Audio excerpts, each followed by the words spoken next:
नमस्कार दोस्तों, स्वागत हमारे YouTube channel target with SB classes में। दोस्तों, भारतीय राज्य व्यवस्था, भारतीय संविधान से संबंधित इसमें हमने 21 प्रश्नों को शामिल किया दोस्तों।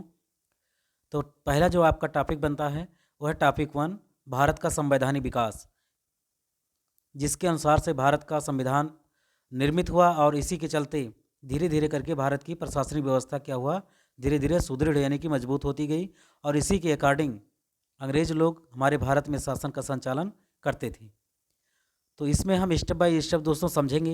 ये वीडियो दोस्तों आपका चाहे आर का पेपर है उत्तर प्रदेश का, रीट एग्ज़ाम आपका लेवल 2 होने वाला दोस्तों, बीपीएससी टीआरई 4.0 होने वाला है। इन सभी के लिए वीडियो दोस्तों आपका काफ़ी इंपॉर्टेंट है। चैनल पर पहली बार विजिट करें तो सब्सक्राइब कर लीजिएगा और वीडियो को हर ज़रूरतमंद के पास शेयर भी कीजिए। तो आइए देखते हैं दोस्तों क्वेश्चन नंबर 1। भीमराव अंबेडकर और महात्मा गांधी के बीच सन 1932 में हस्ताक्षरित पूना, अब जिसे पुणे के नाम से जाना जाता है, तो उस समझौते में क्या प्रावधान किया गया था? तो ये था दोस्तों हरिजन के लिए आरक्षण सहित संयुक्त निर्वाचन क्षेत्र। हरिजनों के लिए, एससी के लिए क्या था, एक संयुक्त निर्वाचन क्षेत्र की व्यवस्था की गई थी, जिसके लिए रिजर्वेशन की बात कही गई थी। तो महात्मा गांधी और भीमराव अंबेडकर के बीच में यही समझौता हुआ था। अगला क्वेश्चन दोस्तों, किस अधिनियम के द्वारा भारत के गवर्नर जनरल को अध्यादेश जारी करने की शक्ति प्रदान की गई? तो भारतीय परिषद अधिनियम 1861 के द्वारा गवर्नर जनरल को अध्यादेश जारी करने की शक्ति दी गई, जिस पे विचार विमर्श या बहस नहीं होता था। इसके अपने अकॉर्डिंग क्या कर लेते थे, बहस करते थे। आजकल जो ये दोस्तों शामिल है, ये आपका है भारतीय अध्यादेश जारी करने की शक्ति आर्टिकल 123 में बताया गया। किसमें? अनुच्छेद 123 में बताया गया है। अगला क्वेश्चन दोस्तों, रेगुलेटिंग एक्ट कब पारित किया गया था? तो रेगुलेटिंग एक्ट जो था दोस्तों वो 1773 ईस्वी में पारित किया गया था। ठीक है, इसी के तहत क्या हुआ, पहला जो रेगुलेटिंग एक्ट आया था 1773 ईस्वी में आया था। इसी के तहत दोस्तों बहुत सारी चीज़ें प्रशासनिक हुआ, कलकत्ता में उच्चतम न्यायालय की स्थापना की गई। ठीक है, अभी आगे चल के इसके बारे में और हम डिटेल में जानने वाले हैं। अगला क्वेश्चन दोस्तों, भारत के गवर्नर जनरल को किस एक्ट के द्वारा अपनी समिति के निर्णय को अस्वीकार करने का अधिकार मिला, कि आप उसको क्या कर सकते हैं, मना कर सकते हैं, जो समिति है उसका डिसीजन को? तो 1786 का अमेंडमेंट एक्ट यानी कि संशोधन अधिनियम था ये दोस्तों, 1786 का। इसी के तहत क्या हुआ था, समिति के निर्णय को मना किया जा सकता था, अस्वीकार किया जा सकता था। अगला क्वेश्चन दोस्तों आपका, अगस्त संकल्प किसके द्वारा पारित किया गया था? तो अगस्त संकल्प दोस्तों महात्मा गांधी के द्वारा 1940 ईस्वी में पारित किया गया था।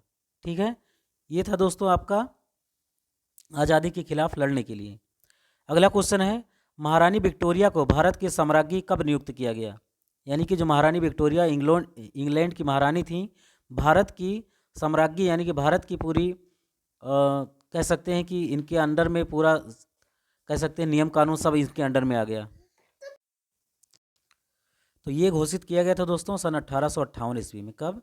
1858 ईस्वी में। ऐसा क्यों हुआ तो दोस्तों, क्योंकि 1857 की जो क्रांति थी उसके बाद उन्होंने अपने इसको अंडर में ले लिया, भारत प्रशासन को पूरा अपने अंडर में कर लिया था, क्योंकि यहाँ के जो गवर्नर जनरल थे वो ठीक ढंग से इसका संचालन नहीं कर रहे थे।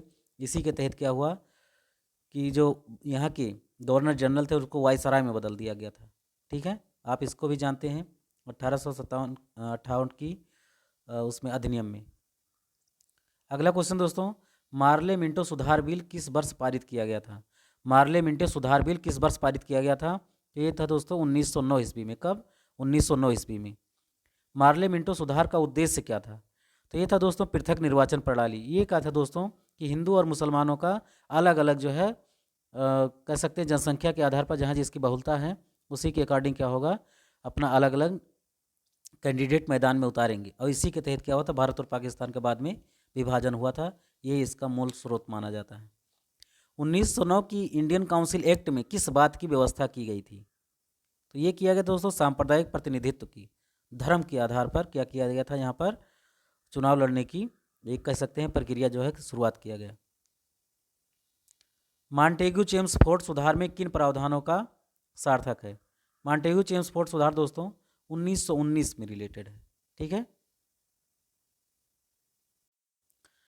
ठीक है। तो मॉन्टेग्यू दोस्तों इसमें आपके वायसराय थे और चेम्सफोर्ड इसके क्या थे, सुधार थे। ठीक है, तो इसी के तहत प्रांतों में दोहरा शासन लागू किया गया था।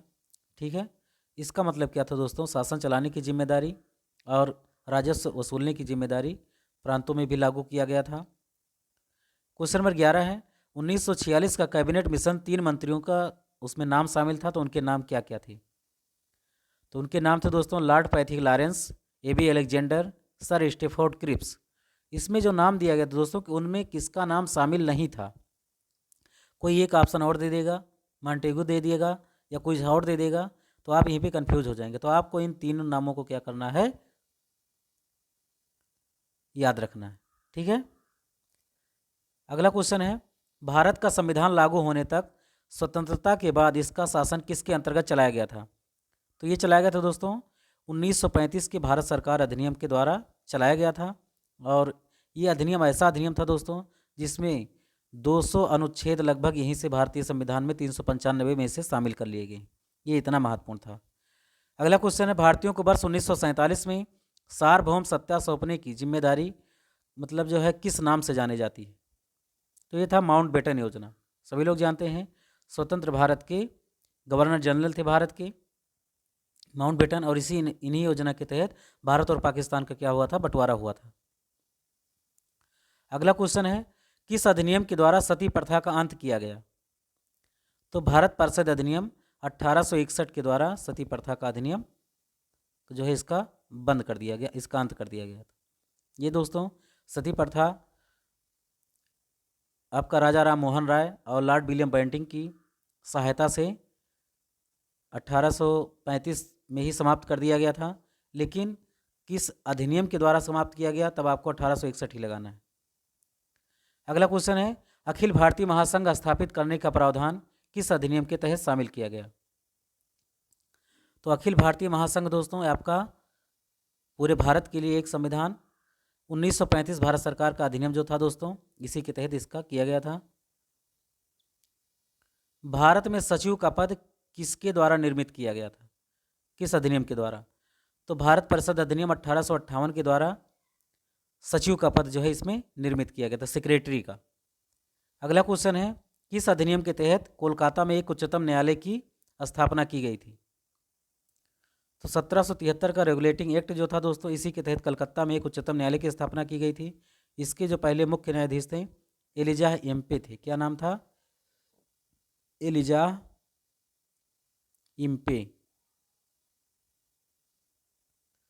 अगला क्वेश्चन है आपका, किस अधिनियम के द्वारा महत्वपूर्ण पदों को प्रतियोगी परीक्षाओं के आधार पर भरने की व्यवस्था किया गया? यानी कि कंपटीशन के आधार पर महत्वपूर्ण जो पद थे उसको भरने की व्यवस्था किया गया था। तो 1853 का चार्टर अधिनियम इसी के तहत महत्वपूर्ण पदों को कंपटीशन यानी कि प्रतियोगी परीक्षा के आधार पर भरने की व्यवस्था किया गया था। ये क्वेश्चन 19 और जो 18 था बहुत महत्वपूर्ण था दोस्तों, आपके IAS PCS के एग्जाम में पूछा गया है। ये सब सिलेक्टेड क्वेश्चन है। तो किस अधिनियम के द्वारा बजट पर बहस करने की अथवा प्रश्न पूछने की शक्ति दी गई?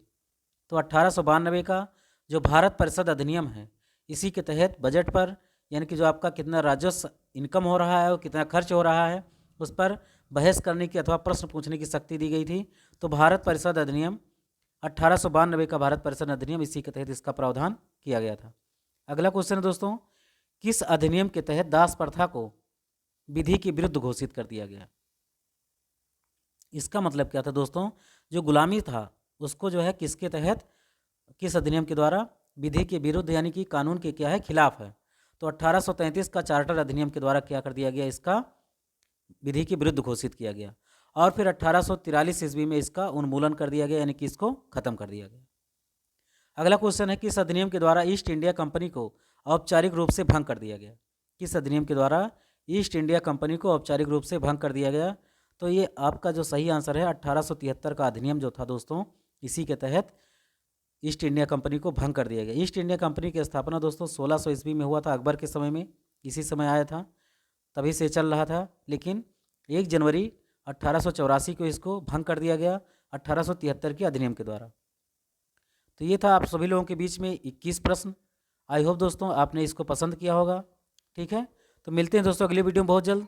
Thanks for watching. जय हिंद।